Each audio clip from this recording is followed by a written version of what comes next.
اللهم صل وسلم وبارك على سيدنا محمد وعلى آله وأصحابه أجمعين. يا مساء الفل والياسمين على أحلى متابعين، يا رب تكونوا بخير وفي أحسن حال وانتوا بتشوفوني النهاردة. عاملين ايه؟ وحشيني كتير من الفيديو اللي فات. النهاردة جاي لكم بفيديو جديد وبيوم جديد، يوم طويل. بص أنا عايزاكم بس أول الفيديو كده تاخدوا بالكم من الشمس اللي طالعة بره ديت، ومن النهار اللي طالع الساطع دوت، عشان انتوا هتقضوا النهارده معايا يوم طويل.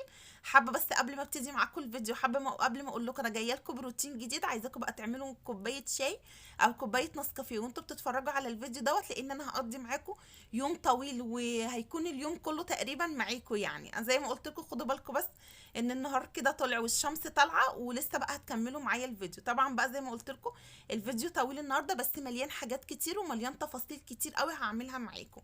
المهم يلا نسمي الله كده ونبتدي نشوف هنعمل ايه مع بعض، ايه هيكون روتيني النهارده.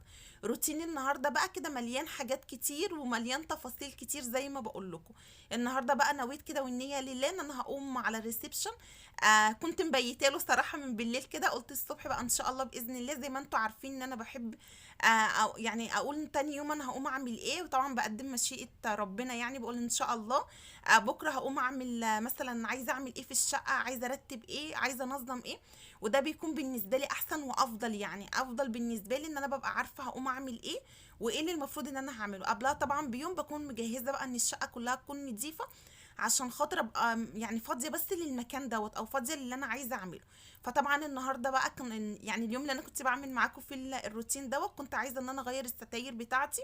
الستاير الريسبشن عندي بقت صعبه قوي، بقت حالتها صعبه قوي، حالتها سيئه قوي. مع ان طبعا الستاير عندي اوف وايت زي ما انتم شايفينها، او بيضه مش اوف وايت كمان، بيضه. فطبعا وعندي التراب صعب زي ما انتم عارفين، يعني متفقين مع بعض كده ان التراب عندي حالته صعبه قوي. فهي صراحه بتحمل كتير، يعني بتحمل ريسبشن كتير برضو وبتشيل كتير. الستاير ليها دور كبير قوي وليها عامل كبير صراحه لما بتكون مفروشه يعني في الشقه. بتحمي برضو الفرش شويه وبتحمي الشقه شويه. فطبعا هي بقى خلاص اتبهدلت، ومش هقدر ان انا اسيبها اكتر من كده يعني. وبالذات كمان الستاير الشيفون ديت، دايما يعني بقول لكم ان ستاير الشيفون ديت كل ما بيتجمع عليها تراب وانتي بتسيبيها ده بيقلل من عمرها يعني. والتراب طبعا بيبتدي ان هو يشيطها، يعني زي ما قلت لكم قبل كده، دي معلومه بتاع الستاير هو اللي قالها لي. انا ما كنتش عارفاها من نفسي يعني. فقال لي طبعا كل الستاير ديت بالذات الخفيفه او الطل ديت، كل ما بيتجمع عليها تراب وانتي بتتجاهليها او بتسيبيها، كل ما هي بتشيط معاكي على طول، وكل ما طبعا عمرها بيكون قصير قوي. فالمهم خلاص بقى طبعا هنا بوريكم المنظر. طبعا المنظر مش هيبان لكم برضو قوي، او منظر التراب مش هيكون واضح معاكم قوي، بس خلاص هي خلاص جابت اخرها يعني. وبعدين كمان الستاير ديت بالذات الفاتحه، يعني لما تسيبيها وتسيب التراب فيها، التراب بقى بيبتدي ان هو يمسك فيها، ومهما تغسليها بتبتدي ان هي تسودي معاكي، وبتبتدي ان هي لونها ما بيرجعش يرد ابدا معاكي. فالمهم بقى طبعا انا كده اول حاجه عملتها لميت كل الستاير بتاعتي زي ما انتم شايفين اللي في الريسبشن. انا مش هغير صراحه غير ستاير الريسبشن بس، يعني هي الستاير اللي اتبهدلت عندي فانا غيرتها يعني.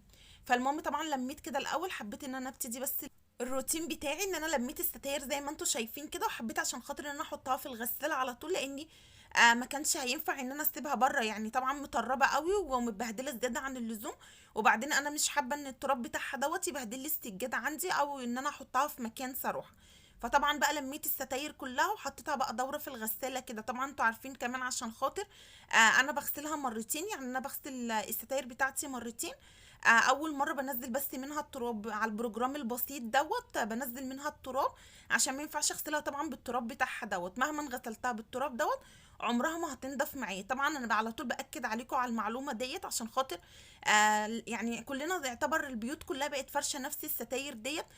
بس صراحه ساعات بشوف يعني بشوف ستاير منشوره كده بشوفها لما بتكون بيضه، صراحه ما بلاقيهاش بيضه، انا بلاقيها سودا يعني صراحه يعني.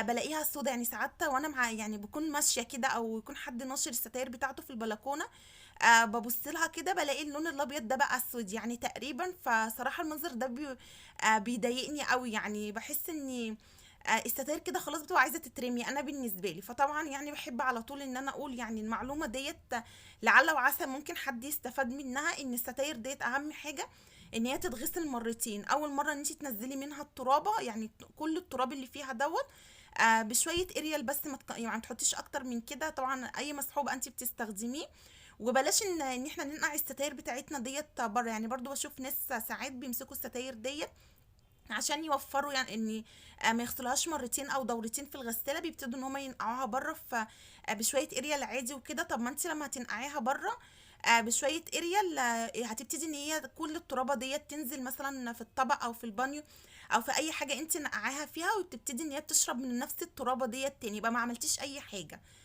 لكن لما بتحطيها في الغسالة، طبعا الغسالة بتبتدي ان هي تنزل الترابة بتاعتها ديت، وتبتدي ان هي تملى مية نظيفة، وترجع ان هي تغسلها تاني بمية نظيفة. وطبعا بقى انا زي ما بقول لكم البروجرام دوت عندي بسيط قوي، فانا بنزل بس الترابة منها، وبرجع بقى ان انا احط مسحوق تاني، واحط الكلور اللي انا عايزة احطه يعني. انا ساعات بحط لهم شوية كلور ابيض، يعني كلوريكس ابيض، بس حاجة بسيطة قوي. وساعات بستكفى بالكلور الجل وشوية كلور الوان، يعني مش اكتر من كده.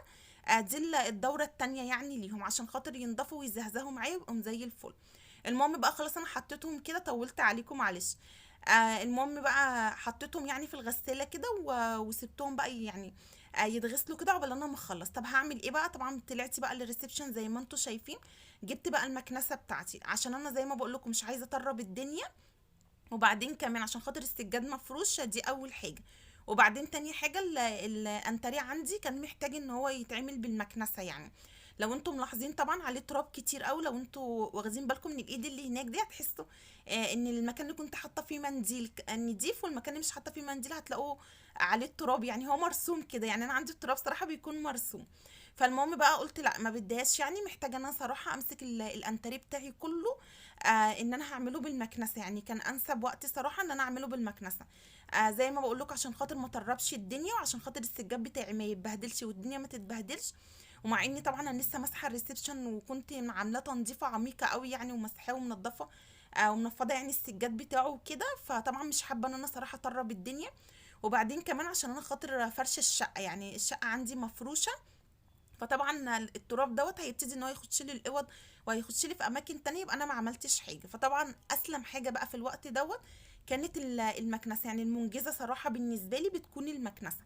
طبعا بقى انا ما بطولش عليكم، يعني انا بس بعمل معاكم بس، يعني اللي انا بعمله بس بصور حاجات بسيطه منه، عشان خاطر كنت بصور حاجات بسيطه بس طولت برضو، الفيديو كان طويل قوي. الفيديو دوت جمل معايا ساعتين، يعني بعد التصوير جمل معايا ساعتين. بصوا بقى انا عملت المستحيل كده في المونتاج عشان ما اطولش عليكم، وعملت حاجات كتير قوي. المهم يعني عشان ما اطولش عليكم والفيديو يكون طويل ازيد من اللازم يعني. فالمهم بقى طبعا مسكت، طبعا لو انتوا شايفين الكنب هناك، المكنسه لما بتعملي كده بالمكنسه بيرجع الانتريه ينور تاني صراحه. بيرجع يرد كده وينور، وكل التراب اللي فيه بيتشفط احسن. مش هكدب عليكم، احسن من ان انا اعمله بالفرشه، او احسن ان انا بنفضه بحته، احسن بكتير. بس مش كل مره ان انا هعمله بالمكنسه، يعني كل ما بحس ان انا محتاجه ان انا اعمله بعمله. المهم بقى طبعا انا شفطت كل الانتريه بتاعي، وشفطت كل الكنب بتاعي، وكده الريسبشن عندي بقى نضيف وزي الفل بقى. طبعا قبل ما ابتدي بقى ان انا افرش الريسبشن بتاعي، دخلت على البلكونه. لازم يعني كنت لازم طبعا ان انا اخش على البلكونه الاول، عشان خاطر ان انا انضف. لازم انضف من بره لجوه، يعني ما كنتش هفرش الفرش بتاعي وبعدين اعمل اعمل يعني البلكونه. طبعا انتوا عارفين البلكونه عندي على طول مليانه تراب، يعني ما بتبقاش نضيفه ابدا، هي ما بتنضفش صراحه. فطبعا بقى دخلت كده عليها، وقلت بقى ان انا طبعا انفضها وانفض كل التراب اللي فيها، عشان خاطر لما افرش الستاير وافرش الفرش بتاعي ما يخشش يعني تاني على الفرش، يعني ما يخشش على الستاير التراب. ده الافضل والاحسن ان احنا ننضف من بره لجوه، وطبعا اهم حاجه البلكونه يعني. فالمهم بقى طبعا نفضت السجاده بتاعتها كده، وابتديت ان انا انفض كل حاجه فيها، يعني محتاجه ان هي كانت تتلمع وتتنفض. وجبت بقى الموب بتاعي، وابتديت بقى ان انا همسح الارض بتاعت البلكونه. وهبتدي بقى ان انا المعها كويس قوي. صراحه حطيت كلور في اليوم دوت، حطيت شويه كلوريكس جيلي يعني. بقيت احب برضه امسح باليومين دولت صراحه. زي ما انتوا عارفين انا ما بحبش ان انا اعود نفسي على حاجه معينه، يعني مش ان انا اعود نفسي على معطر معين، او ان انا امسح بحاجه معينه. بحب على طول ان انا اغير كده عشان اشم الحاجه بس اللي انا بمسح بيها. لكن لو عودتي نفسك على حاجه معينه هتيجي عليكي وقت مش هتحسي ان انت الحاجه اللي انت بتمسحي يعني بيها هتشميها.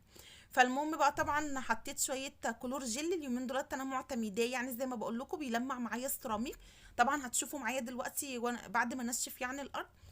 بتحسي ان السيراميك بتاعك بيلمع، وهو كمان ريحته بتكون حلوة قوي في المكان. بعد صراحة ما يعني بعد ما المكان بيتمسح وكده، ريحة الكلور بيكون حلوة قوي. المهم بقى خلاص انا خلصت البلكونه بتاعتي كده، وهبتدي بقى ان انا افرش الفرش بتاعها وارجع كل حاجه تاني مكانها عشان خاطر اخش على الريسبشن. المهم طبعا زي ما انتوا عارفين انا بحب ان انا اعمل الحاجه اللي انا بعملها، بحب ان انا انظمها، يعني بحب ان انا ارتب الحاجه اللي انا اعملها عشان ما احسش بملل، وما احسش ان الدنيا ما احسش بضغط، يعني ما احسش ان انا مليت صراحه واتضغطت زياده عن اللزوم، وبعمل حاجات كتير والحاجه مش ما بتخلصش وبتعب يعني. فانا بحب ان انا ارتب الحاجه اللي انا بعملها. طبعا انا كده خلاص زي ما انتم شايفين نظفت كل الكنب يعني بتاع الريسبشن او الانتريه يعني وكده. وطبعا والكراسي ديت انا عملتها برضو بالمكنسه. طبعا مكنسه صراحه ايدي ورجلي، يعني زي ما بنقول صراحه المكنسه ديت بالنسبه لاي ست بيت هي صراحه انجاز كبير، يعني من اكتر الحاجات اللي بتساعد ست البيت المكنسه. وبالذات كمان لما بيكون فيها كذا قطعة ان انتي تنضفي بيها مثلا الستاير، قطع للستاير قطع للانتريه، فبتساعد كتير قوي صراحة. المهم بقى طبعا خلاص نضفنا البلكونه كده، دخلت بقى هبتدي يعني اشوف انا هعمل ايه في الريسبشن. طبعا اول حاجه طبعا حبيت ان انا اعملها، طبعا شفطت بقى كل التراب اللي على السيراميك. طبعا انتوا عارفين ان السيراميك دوت عندي قدام البلكونه بيبقى مليان تراب يعني، بيبقى كله تراب زيه زي البلكونه، يعني دايما انا بقول لكم كده. فطبعا شفطت بقى شفطت كويس قوي بالمكنسه. طبعا المكنسه هي يعني هي نقدر نقول ان هي صراحه ان هي اكتر حاجه ساعدتني في اليوم دوت او في الروتين دوت. فطبعا بقى شفطت كده عشان خاطر ما يعملش برضو تراب يبهدل لي الستاير المفروشه او يبهدل لي الدنيا.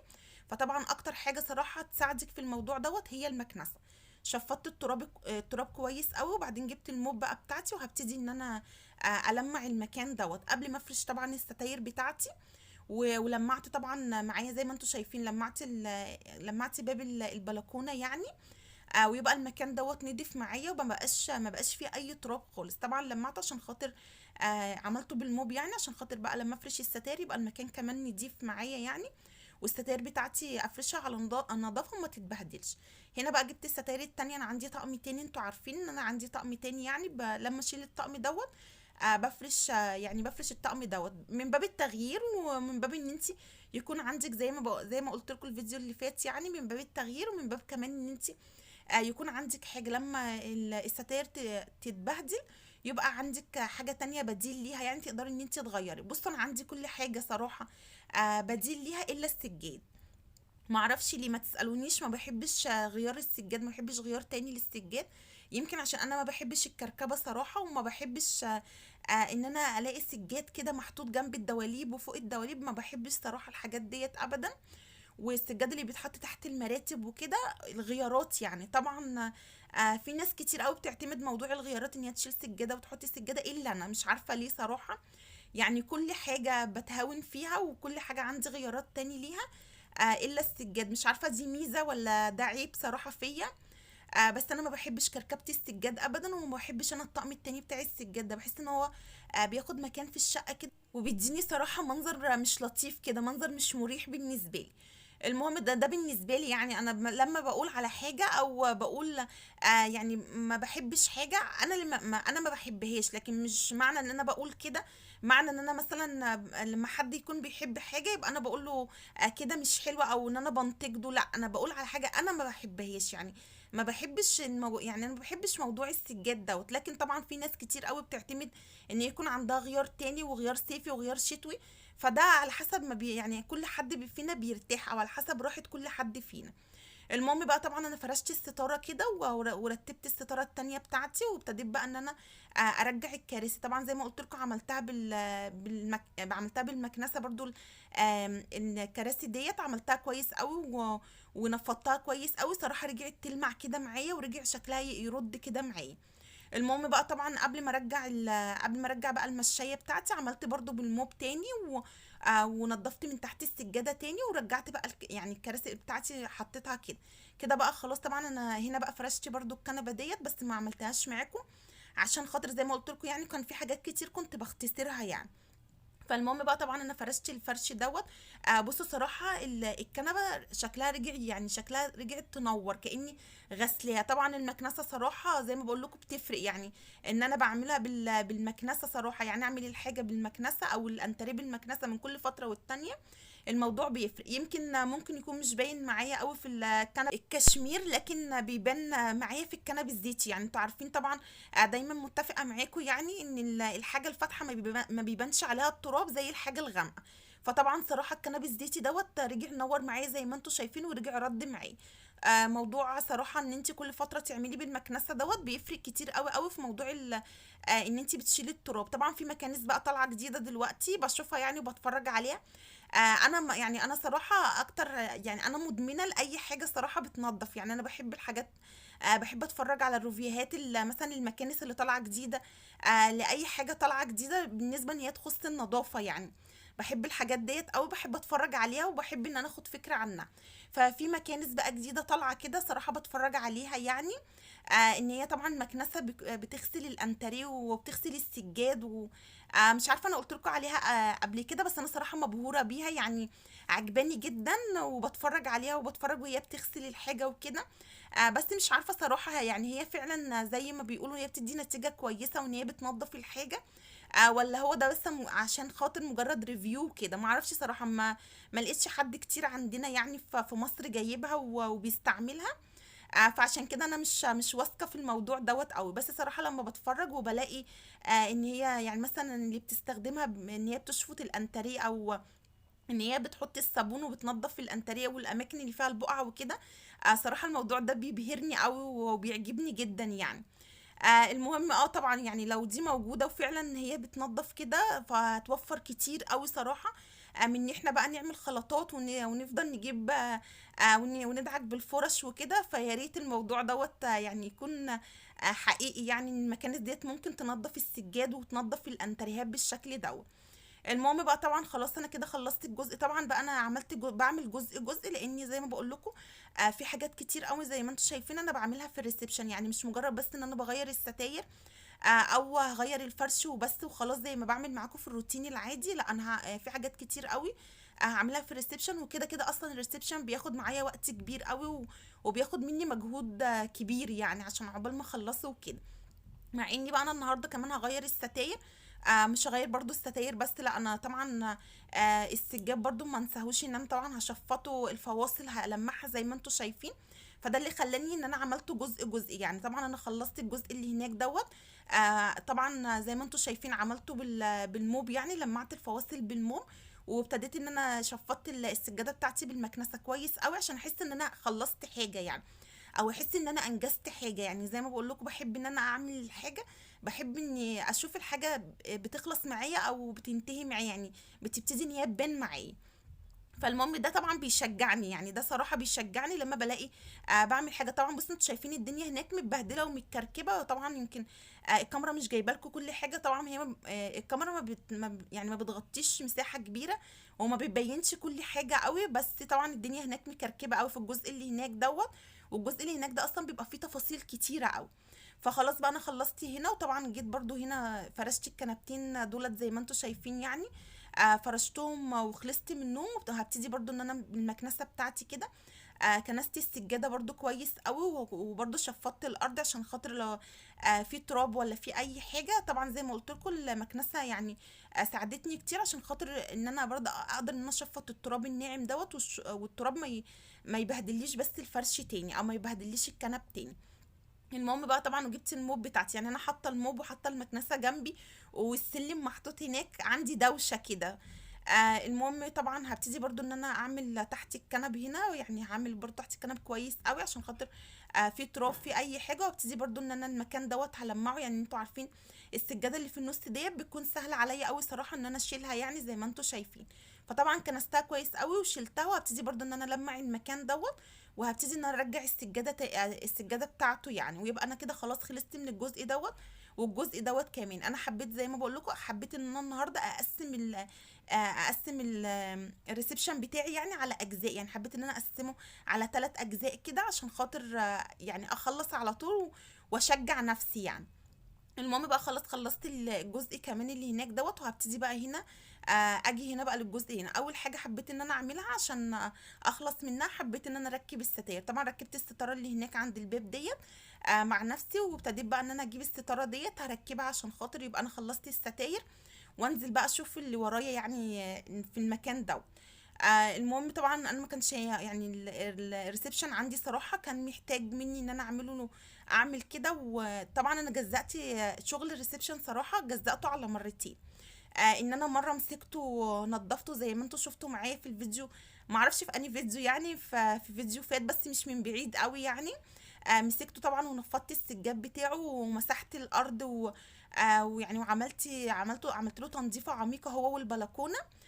ومره تاني يعني ان انا مسكت بقى زي ما انتوا شايفين معايا في الفيديو دوت، ان انا اغير الستاير وانضف الانتريه بتاعي، يعني اعمله بالمكنسه، واغير الفرش بتاعه والمع كل حاجه فيه. طبعا انا بالنسبه لي كده بيكون اريح ليا اكتر، بحس ان انا باخد راحتي اكتر لما بعمل كده. يعني زي ما بقول لكم دايما ما تضغطوش كل حاجه على نفسكم في يوم واحد. يعني انا مثلا لو كنت عملت كل دوت في يوم واحد اكيد كنت هبقى مضغوطه، وفي حاجات كنت يعني ايه مش هعملها صراحه بيني وبينكم. يعني في حاجات في الوقت دوت ما كنتش هعملها، مش كل حاجه. يعني انا كنت في اليوم دوت لو غيرت الستاير وفرشت وكنت اغير الفرش، وكنت اعمل بالمكنسه واشيل السجاد، ففي حاجات صراحة ما كنتش هعملها في اليوم دوت. فده اللي بيخليني ان انا عشان اعمل حاجة بضمير وتطلع معايا كويسة وتطلع معايا بنتيجة في الاخر تكون مرضية او ترضيني في الاخر، فبحب ان انا اجزأ الشغل بتاعي. ما بحبش اضغط نفسي في يوم واحد لان الدنيا مش طايرة. يعني احنا كل يوم بنقوم وبننظف وبنعمل، فمش لازم نضغط نفسنا في يوم واحد. المهم بقى بص، انا الموضوع دوت صراحة بعمله لما بكون يعني شايلة الشقة وبعمل تنظيفة عميقة كده للشقة، وبغسله كل حاجه. يعني ببقى اكون غاسله كل حاجه في الشقه طبعا. اليوم دوت الوحيد اللي بفرش الشقه كلها مره واحده صراحه طبعا يعني. بس بكون قبلها برضو عامله تجهيزات، يعني مش بعمل برضو كله في يوم واحد. بكون لو عايزه انضف الريسبشن تنظيفه عميقه بكون عامله قبلها. لو عايزه انضف الانتريه عندي بكون برضو مجهزه قبلها. لكن بخلي الشقه يعني بوقف الشقه كلها على الفرش يعني. الفرش مجرد ان انا امسح بس وافرش السجاد، فده بس اليوم الوحيد اللي يمكن بعمل فيه كده. لكن غير كده ببتدي ان انا اجزأ الشغل بتاعي كله، يعني زي ما انتوا شايفين. خلاص بقى طبعا انا خلصت كده معاكم الفرش كله، بس يعني زي ما قلت لكم انجزت كده. هنا طبعا فرشت الستاير ولمعت بقى كل حاجه عايزه تتلمع كده، ولمعت معايا السلم دوت، ولمعت معايا الورد وكل حاجه. فرشت بقى انا الكنبه كده طبعا زي ما انتم شايفين. بصوا الكنبه عندي كنبه الانتريس ديت بقت بتلمع وزي الفل صراحه. المهم خلاص بقى انا خلصت كده، وهبتدي ان انا اجيب المكنسه بتاعتي. برضو الاول جبت المكنسه والمكان طبعا اللي انا بحتاج ان انا اكنسه بكنسه، وبرجع اعمله بالموب بتاعتي. وبعدين رجعت بقى السلم الديكور كده مكانه، ابتديت ان انا ارجع كل حاجه مكانها يعني. والمهم بقى طبعا كنست الجزء اللي هناك كويس قوي. وهنا اخر حاجه بقى هعملها ان انا هلمع ترابيزه الشاشه ديت. بسيبها اخر حاجه زي ما انتوا عارفين، بسيبها اخر حاجه عشان طبعا اي تراب اي حاجه بيبتدي ان هو يظهر عليها او بيظهر على ترابيزه الشاشه عندي، عشان هي غامقه. فطبعا صراحه بيظهر عليها اي حاجه بتظهر عليها يعني. مجرد ما بمسحها كده وشويه بلاقي عليها تراب تاني. فالمهم بقى هبتدي طبعا زي ما قلت لكم سبتها اخر حاجه عشان خاطر امسحها، وامسحها كويس قوي وبلمعها كويس قوي، عشان خاطر يبقى انا متاكده يعني ما يجيش عليها تراب تاني. المهم بقى هرجع كل حاجه كده مكانها. طبعا مسحتها ومسحت الشاشه بتاعتي كويس قوي. بحط شويه برش الجلانس على الحته، وببتدي ان انا المع الشاشه.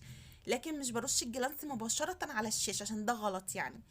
فالمهم بقى طبعا بصوا انا اتكلمت معاكم كتير وحاسه ان انا نفسي اتقطع صراحه يعني. المهم خلاص بقى لمعت ترابيزه الشاشه كويس قوي وهبتدي برضو ان انا اجيب المكنسه بتاعتي، هكمل بقيه السجاده كده وهكمل بقيه الفواصل معايا. وخلاص بقى طبعا هبتدي ان انا اكمل بقيه الشقه بقى مع نفسي، ان انا اكمل بس بقيه الجزء اللي هو المطبخ بقى المطبخ يعني والطرقه واوضه النوم، بس دولت هعملهم مع نفسي.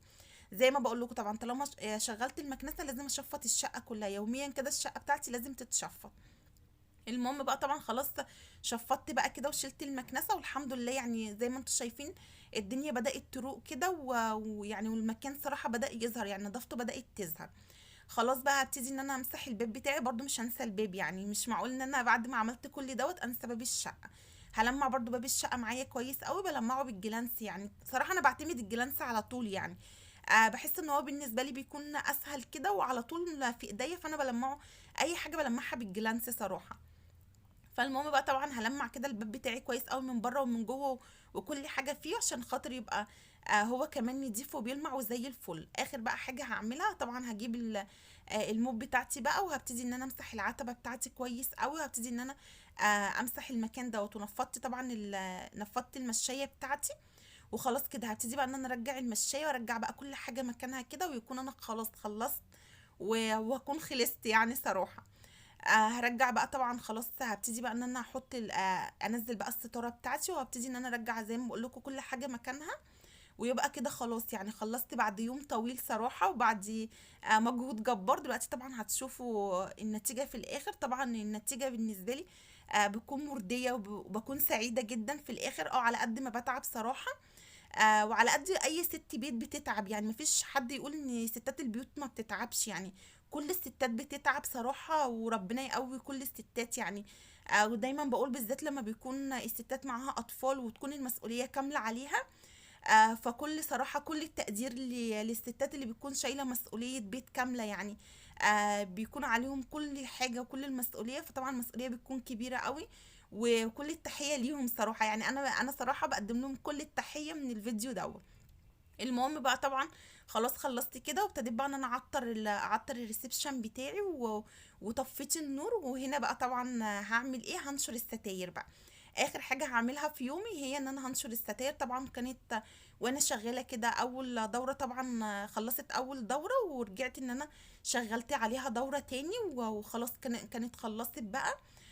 وقلت بقى قبل صراحة قبل ما اقعد بقى، عشان خاطر انا لو قعدت هريح يعني خلاص بقى بعد اليوم دوت. طبعا انتوا قضيتوا معايا يوم طويل، انا قلت لكم في اول الفيديو خدوا بالكم ان الشمس طالعه، الشمس كانت طالعه، فدلوقتي خلاص بقى الشمس راحت، والمغرب اتدنت والعشاء اتدنت وخلاص، يعني شايفين طبعا الدنيا كانت ليلت خالص. فقضيت يوم طويل يعني صراحة قضيت يوم طويل في الروتين دوت. بس مش مهم، يعني مش مهم في الاخر ان انا اشوف بيتي نضيف، وبيتي مترتب ومتروق وريحته حلوة وريحة النظافة طالعة منه ومنظم. فده ما بيفرقش معايا ابدا يعني. كده كده يعني انا هقعد وهرتاح. وبعدين كمان انا لما بشوف الدنيا مترتبة عندي والدنيا نظيفة، دي راحة نفسية بالنسبة لي صراحة. يعني أنا بالنسبة لي أكتر حاجة بتسعدني في الحياة يمكن لما بلاقي المكان نظيف، والمكان اللي أنا قاعدة فيه ريحته حلوة ونظيف يعني. المهم بقى خلاص هنا طبعا زي ما انتوا شايفين الستاير بقيت بتبرق، يعني لو انتوا واخدين بالكم رجعتها بيضة زي الفل، وبقت زي الفل فل شمعة منورة. وكده خلاص الستاير كمان نشرتها وخلصت منها. وهنا بقى طبعا هنا بوريكم منظر الستاير بقت عاملة ازاي. تعالوا بقى معايا خشوا شوفوا الريسبشن بقى منظره عامل ازاي. منظره يفتح النفس يعني. بصوا بقى انا مهديه النور فيه كده، والنظافه باينه عليه طبعا، المجهود باين والنظافه باينه يعني. هنا طبعا زي ما بقول لكم دايما، يعني دي كلمتي المفضله، النهايات السعيده دي بالنسبه لي بتكون النهايات السعيده بعد يوم طويل. بعد ما بخلص وبشوف المنظر دوت بحس بالنهايه السعيده صراحه. بحس ان كل حاجه كده هاديه، يعني الدنيا صراحه لما بتكون مرتبه بتحسي بهدوء في الشقة كده مش طبيعي يعني. المهم خلاص زي ما انتوا شايفين كده. بص انا طفيت النور بقى وهديت، وطبعا ريحة المكان نضيفة وكل حاجة فيه نضيفة. ودلوقتي بقى اكون وصلت لنهاية الفيديو، واقول لكم سليمة، اشوفكم في فيديو جديد، مع السلامة.